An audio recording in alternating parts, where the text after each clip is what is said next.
বলিলেন আল্লাহ তাআলা কোরআন ও মাঝার যখন ফুকিবে সিংহা হুকুমে তাহার আকাশে জমিতে আছে যত জীব প্রাণী অজ্ঞান হইয়া সব মরিবে তখনই আবার দ্বিতীয় ফুক মারিবে যখন হঠাৎ উঠিয়া সব দাঁড়াবে তখন যখন বাজিবে বাসি আল্লাহর নকর বড়ই কঠিন দিন হবে সেই দিন সেই সিংহা রাখি আছে মুখে ইসরাফিল যখন হুকুম দিবে রব্বুল জালিল ইসরাফিল আছেন শুধু হুকুম অপেক্ষায় হুকুম পাইবা মাত্র ফুকিবে সিংহাই পতঙ্গের মতো লোক করে দৌড়াদৌড়ি এখানে ওখানে পড়ে যাইবে মরি আসমান যাইবে খণ্ড বিখণ্ড হইয়া পাহাড়ি যাইবে তুলার মতো উড়িয়া 40 বছর পরে ফুকিবে আবার উঠিবে জীবিত হয়ে সব জানদার দাঁড়াইবে খালি পায়ে তামার জমিনে জ্বলিতে থাকিবে মাথা সূর্যের কিরণে সূর্যটি মাথার কাছে থাকিবে সবার জ্বলিয়া পুড়িয়া দেউ হবে অঙ্গার 3 দল হইয়া লোক দাঁড়াবে হাসরে এক দল দাঁড়াইবে মাটির উপরে এক দল সওয়ারিতে বসিবে উঠিয়া এক দল দাঁড়াইবে মাথা নিচে দিয়া ঘামেতে ভাসিয়া যাবে শরীর লোকের গুনাহ পরিমাণ ঘাম হবে প্রত্যেকের টাকলু তাক হাঁটু তাক মাজা তাক আরো সিনা তাক গলা তাক মাথা তাক কারো কেউ তো ডুবিয়া যাবে ঘামের সাগরে সাঁতার কাটিতে তারা থাকিবে হাসরে আকাশের পানে চক্ষু যাইবে উঠিয়া 40 বছর তাক রবে তাকাইয়া 300 সাল তাক কিছু না খাইবে খোদা পিপাসাই সব অস্থির হইবে 50,000 সাল হাসরের পারি এতদিন তাক কষ্টে রহিবে কে পড়ি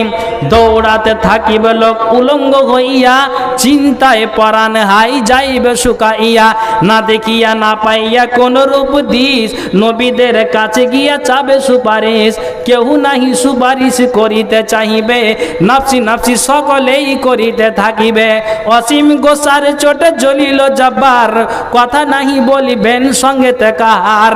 অসীম গোসার চোটে জ্বলিল জব্বার কথা নাহি বলিবেন সঙ্গেতে কাহার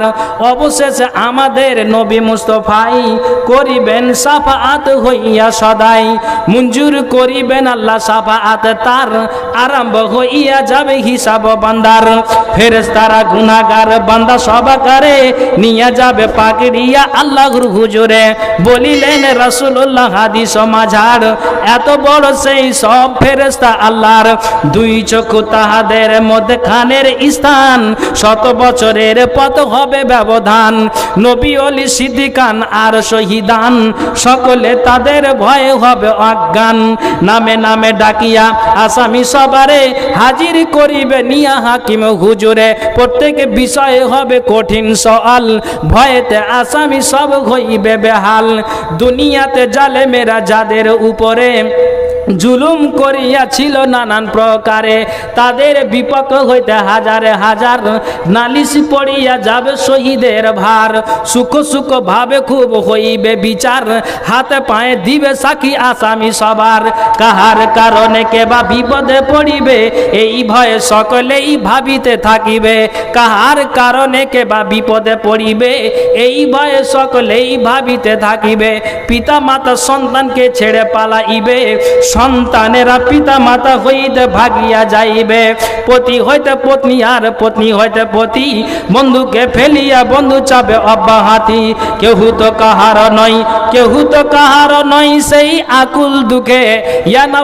নাফসি রবে শুধু সকলের মুখে ক্ষুধার জ্বালাই পেট জ্বলিতে থাকিবে পিপাসার চোটে জিবা বাহির করিবে কুকুরের মতো জিবা ঝুলিতে থাকিবে কাঁদিতে কাঁদিতে চোখে পানি না থাকিবে পানির বদলে রক্ত নিকালিয়া পড়ে আহত হইয়া যাবে চোখের ভিতরে উকিল মুক্তারে বিনে পাকজুল জালাল করিবেন প্রত্যেকের 4টি সওয়াল প্রথম সওয়াল হবে জীবন লইয়া কি কাজে জীবন তুমি ছিলা কাটাইয়া দ্বিতীয় সওয়াল হবে আমল বাবতে কি আমল করিয়াছো তুমি দুনিয়াতে তৃতীয় সওয়াল হবে ধন মাল নিয়া কি উপায়ে ধন মাল ছিলা কামাইয়া আর আর তাহা কিসে কিসে করেছ খরচ? এই চারটি প্রশ্ন আল্লাহ করিবেন বস। প্রশ্নের হতাশ লোক হবে অজ্ঞান, কলিজা বাহির হবে শুকাইয়া প্রাণ। মুখে না থাকিবে রব হাই হাই বিনে, দাঁড়াইয়া থাকিবে আল্লাহর সামনে। কাহার সাহস হবে হুজুরে আল্লাহর, দাঁড়াইয়া উত্তর দিতে কথার তাহার। হঠাৎ আমল নামা আসিবে কাছেতে, কেউ পাবে ডান হাতে কেউ বাম হাতে। মুহূর্তে মুহূর্তে পাপ করেছ যতেক, আমল নামায় লিখা পাবে তারেক। তিন দল হইয়া যাবে হাসর সবাই, এক দল যাহাদের কোনো গুনাহ নাই, এক দল যাহাদের কোনো নেকি নাই, এক দল যাহাদের আছে দোনোটাই। প্রথম দ্বিতীয় এই দুই দলের নামা, মিজান পাল্লাই নাহি দিবেন এলাহি রব্বানা। তৃতীয় দলের নামা হইবে ওজন, তাহারাও তিন দলে হইবে বন্টন। প্রথম দলের নেকি অধিক হইবে, দ্বিতীয় দলের বদি ওজনে বাড়িবে, তৃতীয় দলের হবে দোন সমান, আরাফে যাইয়া তারা করিবে গুজরান। তৃতীয় দলের নেকি অধিক হইবে, দ্বিতীয় দলের বদি ওজনে বাড়িবে। যাহাদের নেকি নাই তাহারা বেদিন, জাহান্নামে তাহাদের হইবে সাকিন। যাহাদের নেকি নাই তাহারা বেদিন, জাহান্নামে তাহাদের হইবে সাকিন।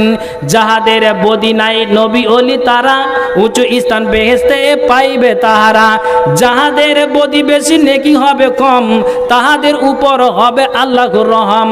যাহাদের গুনাহ বেশি, যাহাদের নেকি বেশি গুনাহ থোড়া থোড়া, যাহাদের নেকি বেশি গুনাহ থোড়া থোড়া, যাহাদের গুনাহ বেশি, যাহাদের গুনাহ বেশি নেকি থোড়া থোড়া, বিপদে পতিত হাই হইবে তাহারা। অতঃপর আল্লাহ তাআলা পাক সুবহান জিবরাইল ফেরেশতা তাকে দিবেন ফরমান, নিয়ে আসো দোজখের ময়দান হাসরে। তখন যাইয়া তিনি ফেরেশতাগণের হুকুম দিবেন দোজখ আনিতে টানিয়া, আনিবে তাহারা তখন জোরেতে ধরিয়া। নাফরমানদের দোজখ দেখিয়া তখন উঠিবে কর্কশ শব্দ করিয়া গর্জন গর্জন। অনেক লম্বা চড়া আছে, আমি যেটা বলতে চাইছি যে আল্লাহ রাব্বুল আলামিন কোরআনে কি বললেন, হে দুনিয়ার মানুষ তোমরা কান খুলে শুনো। তোমাদেরকে জানিয়ে দেওয়া হচ্ছে যখন আল্লাহ রাব্বুল আলামিন সমস্ত কিছু ক্লিয়ার দেখিয়ে দিবেন, তারপরে ইসরাফিল বাঁশিতে ফুঁক মারবেন।